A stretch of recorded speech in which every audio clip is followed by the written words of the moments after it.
বিভিন্ন সময় নানা অজুহাতে তোলা কাটমানি ফেরালেন তৃণমূলের নেতারা।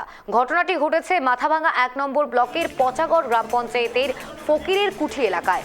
অভিযোগ ২০২১ সালে বিধানসভা নির্বাচনের পরে ওই এলাকায় জমি বিক্রি, আবাস যোজনার ঘর পাইয়ে দেওয়ার নাম করে টাকা তোলা সহ বিভিন্ন সময় ভয় দেখিয়ে বহু মানুষের কাছ থেকে বিপুল পরিমাণ টাকা তোলা হয়েছিল। আর সেই টাকা তোলার অভিযোগ ওঠে স্থানীয় পঞ্চায়েত সদস্য সহ কয়েকজন তৃণমূল নেতাকর্মীদের বিরুদ্ধে। তবে রাজ্যে পালা বদলের পর থেকেই অন্যান্য তৃণমূল নেতাদের পাশাপাশি এলাকা ছাড়া হয়েছে অভিযুক্ত ওই পঞ্চায়েত সদস্য বাকি তৃণমূল নেতারা। তবে বাড়ি ছাড়া হলেও এবার টাকা ফেরাতে শুরু করেছে বহু তৃণমূল নেতারাই।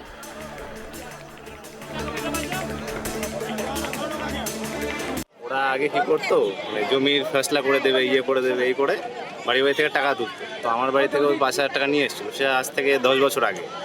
তো আজকে পরে শুনলাম যে টাকা ফেরত দেওয়া হচ্ছে, তো সেখানে লিস্ট করে নাম লিখিয়েছিলাম। তো আগের দিন ১,০০০ টাকা পেয়েছি, আজকে ২,০০০ টাকা পেলাম। ৩,০০০ টাকা পেয়েছি, আর ২,০০০ টাকা বাকি আছে। মানে কারা নিয়েছিল আপনার কাছ থেকে টাকা? ওই চানু দা, তাপস দা, আরও একজন ছিল, ৩ জন গেছে। টাকা দিতে পারি, তোমাদের টাকা মার যাবে কেন? ঠিক আছে, হ্যাঁ, আমি কারো অন্যায় করছি? কবে আসবে তোমার ছেলে? আরে বাবা কি করে বলবো? না না, তোমার দায়িত্ব, তোমার তো ছেলে। আমার সঙ্গে ওর কোনো সম্পর্ক নাই। না না না, এটা বাপ বেটা ভুল কথা। নাই। তাহলে আজকে পাড়ার লোক তুমি তোমরা টাকাটা সবাই দিতে জানো। আসলেন। আজকে তুমি আমায় খোয়ায় না, আমার এই বয়সে ১৬ সালে আমার খাইতে হয়।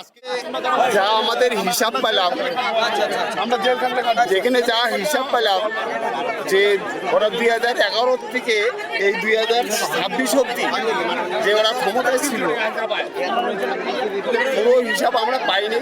২০২১ থেকে যে হিসাবটা পেলাম প্রায় ৮০ থেকে ৮৫ লক্ষ টাকার একটা হিসাব পাইছি। এই গ্রামবাসী অসহায় যারা আছে, একদম অসহায়, যাদেরকে একটা চট দিলেও ওরা প্রতিবাদ করতে পারে না, ওদের কাছ থেকে প্রত্যেকটা পরিবারের কাছ থেকে ১০,০০০, ১৫,০০০, এমনকি ৪৫,০০০, এমনকি ১.৫ লাখ, এমনকি ১ লাখ করে টাকা বিভিন্ন ওরা পেছে ফেলে দিয়ে, সাধারণ লোকদেরকে এমন পেছে ফেলে দিয়ে বাধ্য হইতে ওদেরকে টাকা দেওয়ার জন্য।